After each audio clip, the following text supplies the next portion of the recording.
Our text today is a very unique text. It's unique, first of all, because you see there are things that the gospel writers, Matthew, Mark, Luke, and John, repeat. You can find the same account in each one of the gospels.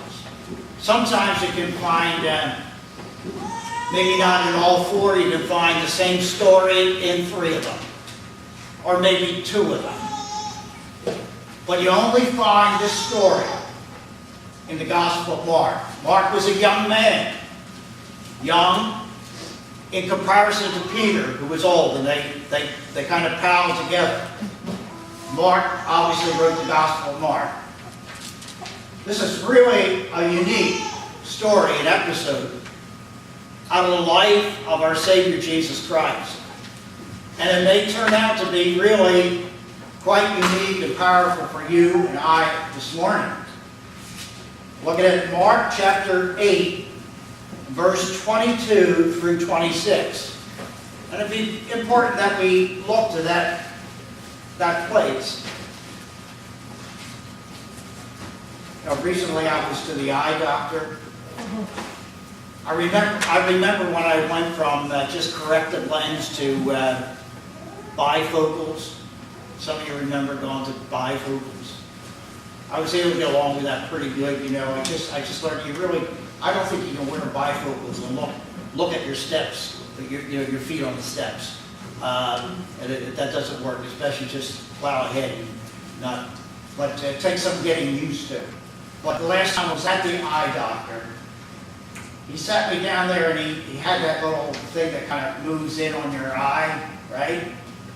And the problem was I had just seen an episode of House, and there was some kind of dagger and needle thing, that in that episode that went right into the eye, and as he moved that in, I just started saying, I just saw an episode of House, right?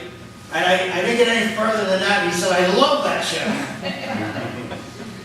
But he said, we're not going to do that. We're just, And so I appreciate him telling me what was going to happen and what wasn't going to happen. This account here has thoughts in it that kind of make us think about our sight and appreciate our sight. It's an incredible thing that we can see one another. And if you would add this to your thinking, whatever you're thinking about right now, not only is it an incredible thing that we can see, right? Isn't it a crazy thing when we refuse to see? Like, we don't look at somebody because we don't like them. We don't want to make eye contact. Is there anything more stupid than that? Or make believe something isn't there because we don't want to see it.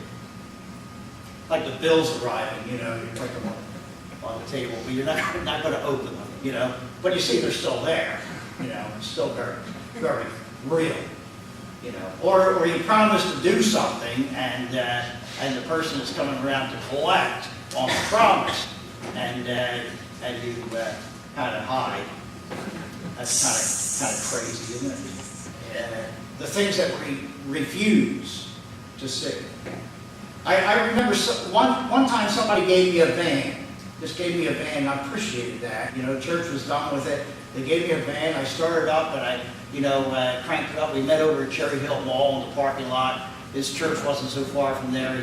He came over there, and he left it there. And he gave me the keys, and I got in it, and I went immediately into a light standard.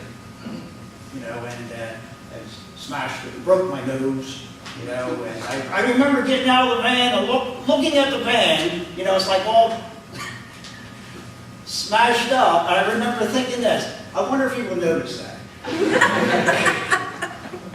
Is that noticeable? Blood is coming down my face, the things that we choose not to see. If you can get a grasp of that in your mind right now, I think that you might be prepared somewhat to look at this text that you can't find any place else in the Bible, but Mark reports on it, and I'm so glad that he did. yet as you look at it, there are questions that come to mind. You wish that there was more information. Mark 8, verse 22, he came to Bethesda, and they brought a blind man to him and begged him to touch him. And he took him by the hand, verse 23, and led him out of the town. And when he had it on his eyes, he put his hands on him, and he asked him if he saw anything. And he looked up and said, I see men like trees walking. There are few things that are not said, but that which is said gives to us information that helps us interpret everything else. We think that this man was not born blind because he does seem to have some grasp of what people would look like and what trees would look like if he saw them. So it's in his thinking that he has a grasp of this. It's altogether possible that somewhere in his history he can reach back to that point in time, and it could have been early on in his life. Or it could have been as recent as that morning. We don't know. We do know that people brought him to Jesus. And so that seems to speak to the possibility that something has just happened, some crisis, and this is an equivalent of a spiritual 911. Jesus is in town, let's take him to Jesus. If anybody can do anything about it, Jesus can. At least a couple people thought so. Now here are the questions that come to mind.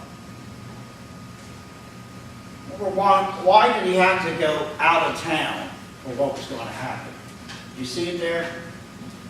Why the walk? He, Jesus, came to Bethesda, and they brought a blind man to him and begged him to touch him. And he took the blind man by the hand and led him out of the town. So I have a couple suggestions for you. Some of them are not original. One I think is original. One is this: Jesus is not a showman. We're not going to have a show, a miracle carnival kind of thing. You come and see. It's not a showman. Some of us might be showmen, and Jesus was not a showman. Some churches might have shows. Not a show, right? Things that Jesus would do are not paraded. There are things, brothers and sisters, that are happening behind the scenes that are amazing, incredible things. You can trust Jesus. But you can hear this: he's not going to put on a show. The other possibility here is this: this city is quickly evolving from a town, bumping into other towns, much like Philadelphia and its neighborhoods, and ultimately being consolidated into a city. There is some limited organization. We find also that there is a great deal of disbelief.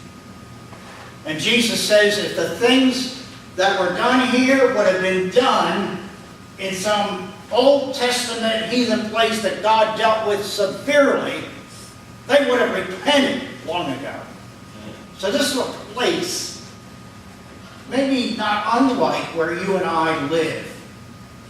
This church is in Wissanomi, but generally speaking, across the city of Philadelphia, who cares where Wissanomi is? Right? And you might not even care. And you might think that God isn't going to work in such a place as Wissanomi. And he's not going to work with the person that you're thinking about right now. That would be impossible. God's not going to deal with that.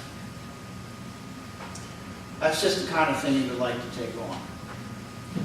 But he's not a showman, and he's not going to promote ridicule and jokes. And so, out of town. It's going to happen out of town.